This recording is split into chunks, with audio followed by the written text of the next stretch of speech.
Okay, अस्सलाम वालेकुम everyone. आप लोगों ने टाइटल से देख ही लिया होगा कि आज की क्लास में मैं क्या डिस्कस करने जा रहा हूँ। आज की क्लास में मैं आपको बताऊंगा कि what is the difference between primary and secondary income. ये जनरली बैलेंस ऑफ पेमेंट के हवाले से क्वेश्चन आता है इसका, और बच्चे काफ़ी इससे कंफ्यूज हो जाते हैं कि प्राइमरी और सेकेंडरी इनकम्स में किस तरह से डिफ्रेंशिएट करना है। So primary incomes basically are the incomes from factors of production received from factors of production as a reward of factor of production like land, labor, capital and enterprise definitely. और secondary income होती हैं the incomes that are received without corresponding exchange of goods and services. So इन्हें हम secondary incomes कहते हैं। इनकी example क्या हो सकती है? देखिए, प्राइमरी इनकम्स में हमारे पास इनकम्स आ जाती हैं जैसे वेजेस हो गए, जैसे इसको हम नेट कॉम्पनसेशन ऑफ एम्प्लॉयज़ का नाम भी देते हैं, और compensation of employees working abroad. और सेकंड इज़ के कोई रेंटल इनकम आपको आ रही है, and the third one is कोई इंटरेस्ट आपको रिसीव हो रहा है और लोन के अगेंस्ट, या फिर आपने पोर्टफोलियो इन्वेस्टमेंट की थी जैसे शेयर्स लोग बाय कर लेते हैं, डिविडेंड आपको आएगा, तो ये भी प्राइमरी इनकम है। अगर आपने फॉरेन डायरेक्ट इन्वेस्टमेंट की हुई, फिजिकल इन्वेस्टमेंट की हुई, वहाँ से आपको प्रॉफिट आएगा। सेकेंडरी इनकम्स जो है ये बेसिकली वो इनकम्स हैं जिनके कॉरेस्पॉन्डिंग एक्सचेंज के तौर पे कोई गुड्स एंड सर्विसेज ट्रेड नहीं हो रही होती हैं। इनमें सबसे पहले आ जाता है हमारे पास रेमिटेंसेस, एंड दूसरे नंबर पे हमारे पास आ जाती हैं डोनेशंस। जैसे कोई एक कंट्री दूसरी कंट्री को डोनेशंस देता है, एड देता है, एड भी लिख लेते हैं। और इसी तरह से गिफ्ट्स हो सकते हैं, गिफ्ट्स इंडिविजुअल लेवल पे भी हो सकते हैं और गवर्नमेंट लेवल पे भी हो सकते हैं।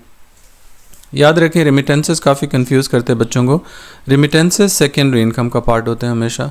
इसका जो कॉन्फ्लिक्ट है वो वेजेस के साथ जनरली आता है। बच्चे समझते हैं कि शायद रेमिटेंसेस वेजेस जो लोग बाहर काम करें जाके वो वेजेस ही तो अर्न करेंगे, वही रेमिटेंसेस होती हैं, तो ये प्राइमरी इनकम क्यों नहीं है?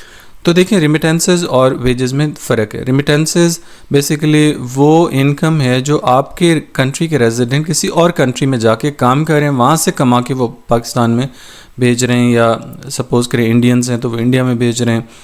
अगर वो यूके के रेजिडेंट हैं, किसी और कंट्री में काम कर रहे हैं, यूके रेजिडेंट यूएसए में काम करके पैसे यूके वापस अपनी फैमिली को भेजता है, तो ये रेमिटेंसेस है। इसको हम रेमिटेंसेस का नाम देते हैं और ये सेकेंडरी इनकम है। वेजेस या फिर compensation of employees is totally different thing. इसमें क्या होता है कि कोई मल्टीनेशनल कंपनी आपकी कंट्री में आती है, जैसे फॉर एग्जांपल पाकिस्तान में मल्टीनेशनल कंपनी आती है और पाकिस्तान का कोई रेजिडेंट है, मिस्टर एक्स है, वो इस कंपनी में जॉब कर रहे हैं, पाकिस्तान के अंदर ही जॉब कर रहे हैं, कहीं जा नहीं रहा।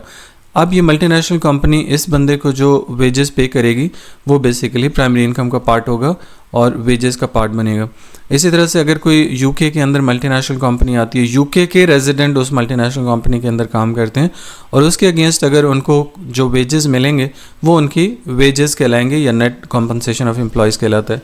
कॉम्पनसेशन ऑफ एम्प्लॉयज़ ये बेसिकली कंपनी किसी और कंट्री से रिलेट करती है, तो इसलिए ये भी income from abroad he consider होती है, लेकिन इसको हम वेजेस का नाम देते हैं और ये प्राइमरी इनकम होती है। रेमिटेंसेस इज़ के आपका जो रेजिडेंट है आपकी कंट्री का, वो दूसरी कंट्री में फिजिकली जाके वहाँ जॉब करे, वहाँ से पैसे भेज रहे।